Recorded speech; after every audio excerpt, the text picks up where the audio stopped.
Hello दोस्तों, तो मैं आपका स्वागत करती हूँ आज के अपने YouTube चैनल में। तो आज मैं बताने वाली हूँ हिंदी व्याकरण के कुछ क्वेश्चन। आप सभी लोगों को मेरी तरफ से हैप्पी न्यू ईयर दोस्तों।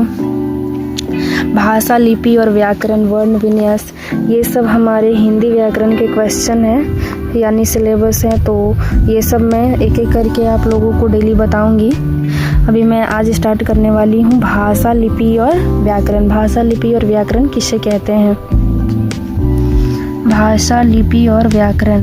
भाषा किसे कहते हैं, तो हम एक लाइन बाय लाइन समझेंगे कि भाषा किसे कहते हैं। भाषा मानव समाज के लिए अत्यधिक महत्वपूर्ण तत्व है। हम भाषा के माध्यम से ही अपने मन के भावों और विचारों का आदान प्रदान करते हैं। भाषा संप्रेषण का मुख्य साधन होती है। यूँ तो संप्रेषण संकेतों के माध्यम से भी हो सकता है, जैसे गूंगा व्यक्ति संकेतों से अपनी बात समझाता है। जो गूंगा है वो अपनी बातों को कैसे समझाता है? संकेतों के द्वारा समझाता है, क्योंकि जो गूंगे होते हैं वो बोल नहीं पाते, तो उनकी भाषा को हम कैसे समझेंगे? तो उनकी भाषा को समझने के लिए भी एक संकेत होता है, वो अपने संकेतों द्वारा समझाते हैं। रेलगाड़ी का गार्ड संकेत के लिए लाल हरी झंडी दिखाता है। छोटा बच्चा हंसकर या रोकर अपने भावों को अभिव्यक्त करता है। भावों को अभिव्यक्त करता है। इन सभी को सांकेतिक भाषा का रूप होते हुए भी हम भाषा नहीं मान सकते। भाषा शब्द भास धातु से बना है। तो भाषा किस धातु से बना है? भास धातु से। अगर हम भाषा का अर्थ लिखेंगे तो पहले क्या लिखेंगे? भाषा शब्द भास धातु से बना है, जिसका अर्थ है बोलना। अतः हम बोलकर अथवा लिखकर अपने मन के भावों को अभिव्यक्त करते हैं और सुनकर दूसरों के भावों को समझते हैं। यह क्या है? भाषा। भाषा उसे कहते हैं जो हम बोलकर तथा लिखकर अपने मन के भावों को अभिव्यक्त करते हैं और सुनकर दूसरे के भावों को समझते हैं। भाषा भावों और विचारों के आदान प्रदान का साधन है। विश्व में अनेक भाषाएं बोली व समझी जाती हैं, जैसे हिंदी, अंग्रेजी, रोमन, फ्रेंच, जर्मन, संस्कृत आदि। भारत में भी अनेक भाषाएं प्रचलित हैं, जैसे हिंदी, उर्दू, पंजाबी, मराठी, गुजराती, तमिल, बांग्ला आदि। भाषा कितने प्रकार की होती हैं? भाषा के रूप कितने होते हैं? तो हमारी भाषा के कितने रूप होते हैं? 2 रूप होते हैं। कौन कौन से? तो भाषा के 2 रूप, मौखिक भाषा, लिखित भाषा। मौखिक भाषा किसे कहेंगे? मुख से उच्चारित भाषा को मौखिक भाषा कहते हैं, अब मौखिक भाषा कहलाती है। यह भाषा का मूल रूप है। इसके द्वारा हम अपने मनोभावों को बोलकर प्रकट करते हैं। मौखिक भाषा, मुख से उच्चारित भाषा को मौखिक भाषा कहते हैं। मौखिक भाषा का कैसे प्रयोग करते हैं? यह भाषा का प्रयोग हम मनोभावों को बोलकर प्रकट करते हैं। यह भाषा का स्थायी रूप नहीं है। नाटक, फिल्म, सीरियल में कलाकार संवादों का उच्चारण बोलकर ही करते हैं। कक्षा में विद्यार्थी भाषण देते हुए मौखिक भाषा का प्रयोग करता है। लिखित भाषा, व्यक्ति के मन के भावों या विचारों को लिखकर व्यक्त करना लिखित भाषा कहलाती है। हमारा लिखित भाषा किसे कहेंगे?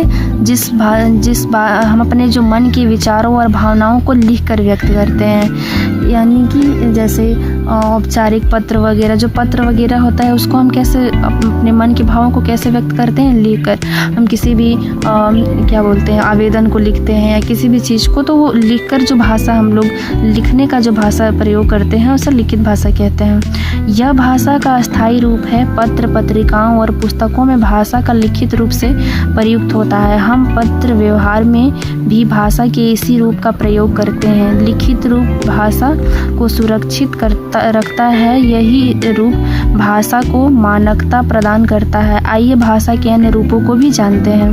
भाषा के कितने रूप होते हैं? मातृभाषा, राष्ट्रभाषा, राजभाषा। इस भाषा को बालक अपने परिवार में सीखता है। बच्चा माँ का मुख देखकर और सुनकर मातृभाषा सीखता है।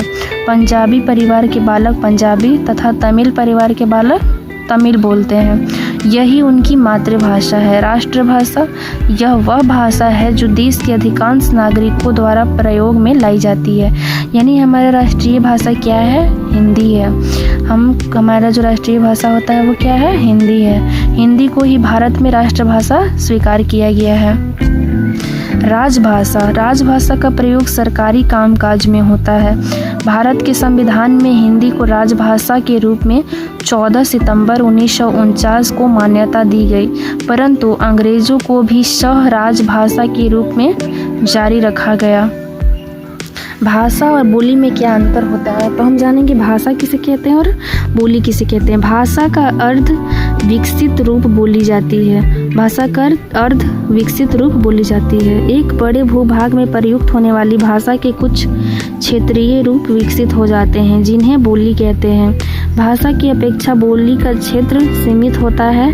आमतौर पर बोली का संबंध बोलने तक सीमित रहता है और इसमें लिखित साहित्य नहीं होता है। कई बार बोली विकसित होकर लोकगीत, लोक कथा आदि विभिन्न रूपों में की गई रचनाओं के माध्यम से भी सामने आती है। हिंदी भाषा की कितनी बोलियां हैं? 18 बोलियां हैं। 18 बोलियां प्रचलित है। पहले ब्रज, अवधी, मैथिली बोलियां ही थीं, अब विकसित होकर साहित्यिक भाषा बन गई हैं।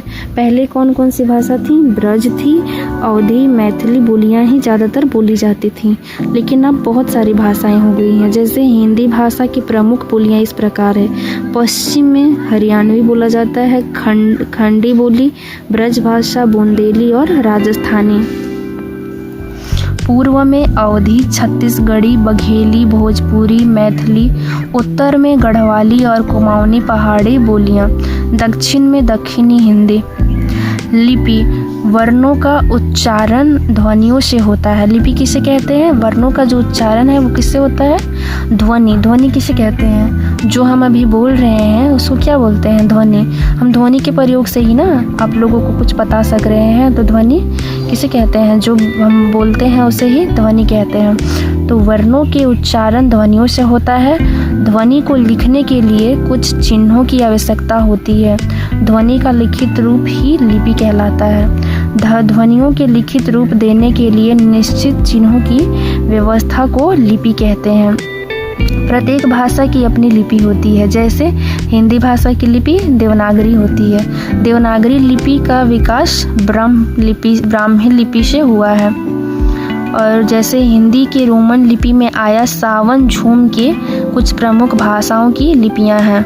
जैसे हिंदी, संस्कृत, मराठी, इसकी जो भाषा लिपि होती है वो क्या होती है?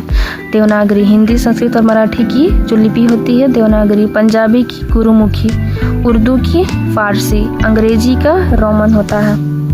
प्रमुख रचनाओं की भाषा, जैसे रामचरित्र तुलसीदास कौन सा भाषा है? अवधी भाषा का प्रयोग हुआ है। कामयानी जयशंकर प्रसाद का है, जो हिंदी भाषा का प्रयोग हुआ है। प्रिय प्रवास अयोध्या सिंह उपाध्याय हरिऔंध, हिंदी भाषा। अंधेर नगरी भरत तेंदु हरिश्चंद्र हिंदू, ये भी हिंदी का ही उपयोग किए हैं। सूर सागर सूरदास जो लिखा हुआ है किस भाषा में है? ब्रज भाषा में। साकेत मैथिली शरण गुप्त, हिंदी भाषा। पद्मावत मालिक मोहम्मद जायसी, अवधी। मानसरोवर प्रेमचंद का जो है वो किस भाषा में है? हिंदी के भाषा में है। व्याकरण किसे कहते हैं? यानी व्याकरण मीन्स होता है ग्रामर से हम लोग क्या समझते हैं? ये तो हिंदी में बता रही हूँ। तो ग्रामर को हिंदी में व्याकरण कहते हैं। व्याकरण वह शास्त्र है जो हमें भाषा को शुद्ध रूप का ज्ञान कराता है। यानी भाषा के शुद्ध व्यवहार के लिए हमें कुछ नियमों की आवश्यकता होती है। ये नियम हमें व्याकरण के द्वारा ज्ञात होते हैं। नियमों की निश्चित व्यवस्था ही व्याकरण है। कुछ उदाहरण देखें। मेरे को तेरे से कुछ चाहिए। यह वाक्य अटपटा सा लग रहा होगा आप लोगों को। यह वाक्य इस प्रकार होना चाहिए, मुझे तुमसे कुछ चाहिए। व्याकरण के तीन अंग होते हैं।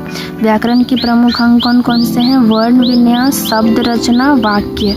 चलिए तो हम एक बार सारे क्वेश्चन का आंसर देख लेते हैं। यहाँ पे ये जो हमारा आपने पढ़ा तो इसमें कुछ रहता है। जैसे कि भाषा किसे कहते हैं? तो भाषा विचारों के आदान प्रदान का साधन है। भाषा के कितने प्रकार हैं? भाषा के 2 रूप हैं, मौखिक रूप और लिखित रूप। भाषा का मूल रूप क्या है? मौखिक। हम लोग भाषा बोलते कैसे हैं? ज़्यादातर मौखिक बोलते हैं, तो मौखिक इसका मूल रूप है। भारत में अनेक भाषाएं बोली जाती हैं और समझी जाती हैं। भारत के संविधान में कितनी भाषाओं को मान्यता दी गई है? 22 भाषाओं को, कितनी भाषाओं को मान्यता दी गई है? 22 भाषाओं को मान्यता दी गई है। वर्णों को लिखने की अवधि विधि को क्या कहते हैं? लिपि किसे कहते हैं? देखिए यहाँ सारा क्वेश्चन जो भी मैं पढ़ाई हूँ उसका सारा का आंसर यहाँ पे दिया हुआ है। लिपि किसे कहेंगे? वर्णों को लिखने की विधि क्या कहलाती है? लिपि कहलाती है। हिंदी की लिपि क्या होती है? देवनागरी होती है। देवनागरी लिपि की उत्पत्ति ब्राह्मणी लिपि से हुई है। अब है हमारा व्याकरण। हमें भाषा के व्याकरण किसे कहेंगे? व्याकरण हमें भाषा के शुद्ध रूप को ज्ञान कराता है। हिंदी को भारत का राष्ट्र कौन सा भाषा बोला जाता है? राष्ट्रभाषा और राजभाषा के रूप में भी स्वीकार किया गया है। ठीक है दोस्तों, तो आज के लिए मैं व्याकरण का तो आज के लिए मैं भाषा, लिपि और व्याकरण, ये जो हमारा टॉपिक है इसको मैं आज कंप्लीट कर चुकी हूँ। तो कल के मैं वीडियो में व्याकरण से जुड़ा हुआ वर्ण विन्यास पढ़ाऊँगी।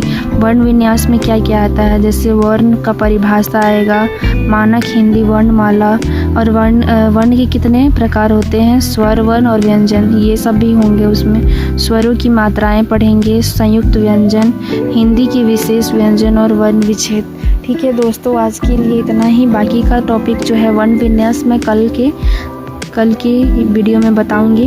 ठीक है दोस्तों, धन्यवाद। आप लोग ज़्यादा से ज़्यादा मेरे चैनल को लाइक और सब्सक्राइब करें। धन्यवाद।